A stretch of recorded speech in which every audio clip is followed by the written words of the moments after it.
Salut les gars, bon bah écoutez, petite vidéo pour la continuation de ma collection que j'ai commencé il y a même pas un mois et demi, parce qu'ils ont eu le malheur de me vendre une NES en parfait état. Bah, du coup bah, je suis parti pour le marathon comme vous le savez, bah, j'ai continué.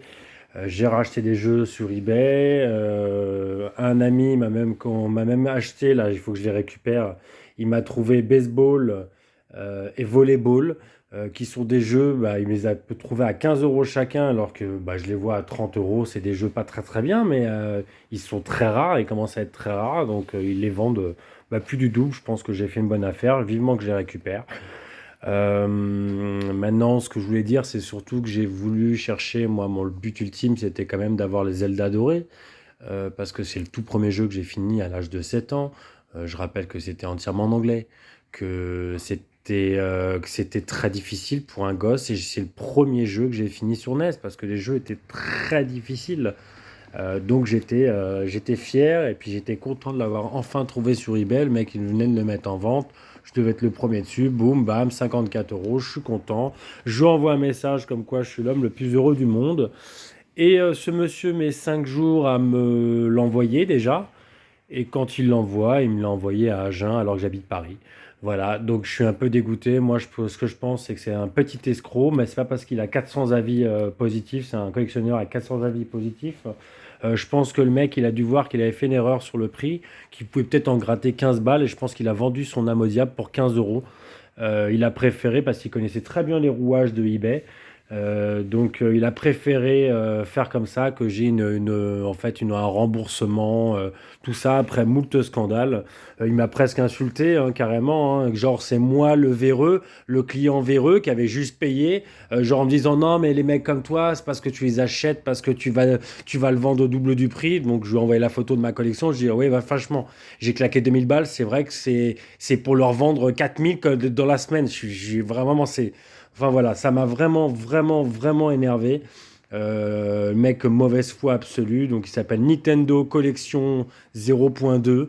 Je vous le déconseille sur eBay, c'est une ordure. C'est une petite ordure, voilà. Je le dis gratuitement comme ça, mais il l'a mérité. Il aurait pu vraiment au moins me prendre au téléphone, qu'on arrange le truc et tout ça. Non, non, c'est vraiment une ordure et il s'excuse parce qu'il connaissait très bien les rouages de eBay. Enfin bon, du coup, j'étais tellement frustré, qu'est-ce que je fais? Je fais, bon, bah écoutez, bah, je vais aller en boutique, hein. Je vais aller en boutique, on sait jamais si je tombe dessus. Bien sûr, il n'y a aucun Zelda en boutique, ou sinon en boîte à 150 à 350 euros, ce qui m'intéresse, mais vraiment pas. Alors du coup, j'ai racheté bah, plein de petits jeux pour arriver au centième jeu, pour me faire finir un petit peu ma collection qui va se finir avec Fax Tanadu, je pense, les deux Zelda et Ice Climber, qui étaient des jeux que j'avais quand j'étais petit. Donc je veux vraiment finir là-dessus. Et je pense que je serai arrivé à 100. J'espère me calmer. Mais après, tout le monde me dit, tu vas jamais t'arrêter. Ben, je sais pas. Je sais pas, je suis en train de me battre avec moi-même pour ne pas faire comme si c'était des Pokémon et que je veuille les attraper tous. Voilà, parce que la plupart des jeux, en vrai, j'y joue pas vraiment. Je les ai sur émulateur, j'ai tout ça. Donc c'est de la collectionnite aiguë, je pense, comme je disais, je pense que c'est un mea culpa par rapport à tout ce que j'ai piraté dans ma vie. De me dire qu'au moins j'aurai au moins une collection de quelque chose qui me tient à cœur. Donc voilà, bon bah j'ai continué. Donc le jeu, on va dire que j'ai payé un peu cher, c'est le Wrecking Crew, qui est avec starring Mario. Sauf que Mario, avant d'être plombier, bah en fait il cassait tout, ou il était charpentier, apparemment. Donc c'est que plus tard que Mario est devenu un peu plombier.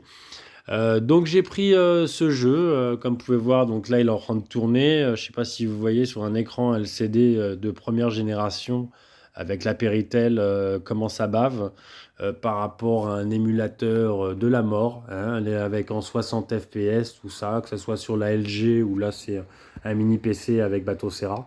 Comme quoi les conditions pour jouer. C'est vraiment du chichi parce que l'émulateur, tu t'éclates vraiment. Alors, je sais pas pourquoi je fais une collection. Je pense, comme je disais, je pense que c'est un mea culpa ou me dire qu'au moins j'aurais collectionné une chose dans ma vie, d'emporter au moins mes jeux dans la tombe toute l'enfance. Je pense que c'est psychologique. On est tous comme ça. on a nostalgie de l'enfance et on veut posséder les trucs de l'enfance. Et si c'est pas le cas, je vous assure que ça va arriver. Hein, parce que vous êtes peut-être trop jeune, mais je vous assure que la nostalgie, elle va prendre le pas. Quand vous arrivez à 40 ans, vous demandez, madame. Enfin bref, vous verrez votre propre expérience. Mais je vous dis, ça fait mal et ça fait surtout mal au porte-monnaie. Alors, qu'est-ce que j'ai pris de beau? Bah, j'ai pris des jeux connus, pas très très chers, qui sont vraiment accessibles encore dans le commerce. Hein, plutôt, donc j'ai pas de gros jeux à part Wrecking Crew justement. J'ai pris celui-ci qu'on voyait partout, même quand j'étais petit et que je voulais pas acheter. Hein, j'avais même pas envie, mais bon, voilà, j'ai quand même rattrapé, j'ai acheté ça là.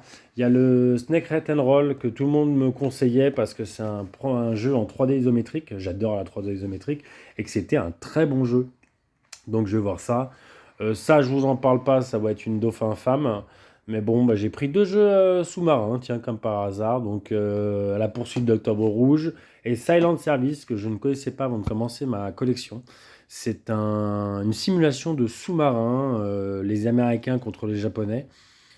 J'ai trouvé ça même drôle, hein, parce que bon, bah, faire ça alors que les jeux sont édités au Japon, enfin bref, j'ai trouvé ça bizarre que ça soit les Américains qui soient mis en œuvre, mais bon, on va tester ça, on va rigoler. Hein. Qu'est-ce que j'ai pris? The Battle of Olympus, qui était très très connu à l'époque, que je n'avais pas fait. Donc je me suis dit, bah, il fallait que ce soit dans ma collection. C'est pareil, le Wrath Black Manta, que je ne connaissais pas à l'origine, que tout le monde me connaît, que tout le monde me conseille depuis que j'ai commencé la collection.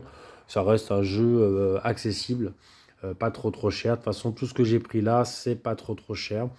On a le Blade of Steel, que tout le monde a, hein, forcément, qui était très très bon, enfin très sympa pour un jeu de hockey sur glace quand on était jeune. C'était très très sympa. Le soccer, bah, ils me l'ont offert, et heureusement, hein, parce que bon, je vais pas payer le soccer qui est à 5 balles, c'est le jeu le moins cher qu'il doit y avoir sur la NES. Je l'avais pas pris, hein, j'avais le tennis, mais j'avais pas le soccer. Hein, mais donc j'ai essayé de rattraper ça. De toute façon, j'ai essayé de rattraper les premiers jeux, on va dire, de la NES, les jeux d'arcade, donc voilà, d'une fois que j'aurai, là tout à l'heure, j'aurai fini la vidéo, je pense que je vais tout ranger par catégorie. Alors chacun a ses propres catégories. Hein, je vais pas mettre ça par marque, je vais mettre ça peut-être par style de jeu. Donc on verra ça. Ça, je referai peut-être une vidéo pour voir le classement. Et puis là, je pense que je vais être à l'étroit. J'avais trouvé des belles caisses pour ranger tout ça, mais ça va manquer parce que là, je peux mettre que 80 jeux. Et vu que j'en veux 100, va falloir que je trouve une boîte. Et si je retrouve la même, bah, je vais être obligé de la remplir. Hein. Donc bon, on est comme d'habitude, on a toujours pris le cul entre deux chaises. Est-ce que je continue? Est-ce que je fais ci? Pourquoi je fais ci? Pourquoi je fais ça? Bon, bref, je sais pas, je me poserai la question plus tard. De toute façon, c'est pas perdu. Un jour, si j'en veux plus, ben, je revendrai, comme je disais. Hein. Je vais vendre ça. Il y a bien un mec qui sera prêt à claquer pas mal d'argent pour avoir tout d'un coup, avoir les jeux nettoyés tout d'un coup, sans se casser la tête. Donc voilà, on verra bien. On verra bien où ça se trouve, ouais, ça sera dans ma tombe avec moi, ou voilà, on verra bien. On verra bien, ça c'est... Seul l'avenir nous le dira. Qu'est-ce que j'ai pris de beau? Le Kabuki aussi, pareil, que je voyais dans plein de vidéos, tout ça, qui nous disait, ouais, mais faut que tu prennes ça, absolument, ouais. Bon, bah écoutez, on va voir ça, hein. On va voir ça. Le stealth, parce que moi j'aime bien les jeux d'avion. Après, moi j'aime bien le Top Gun. J'ai pris le 1 et le 2. J'avais beaucoup taffé le 1. Le Top Gun 1, j'aimais beaucoup. Bah, je vais voir ce que ça donne ça. C'est pareil, hein, c'est pas des jeux chers. Hein. C'est des jeux que je paye 5 euros et c'est encore, ben heureusement qu'il y a encore des jeux comme ça, hein, parce qu'il y en a beaucoup qui sont partis dans des prix stratosphériques, des 80 balles, 150, enfin bref. Tout ça, ça me donne pas forcément bien envie. Qu'est-ce que j'ai pris d'autre? J'ai pris le Donkey Kong classique, bah, parce qu'il fallait. Hein.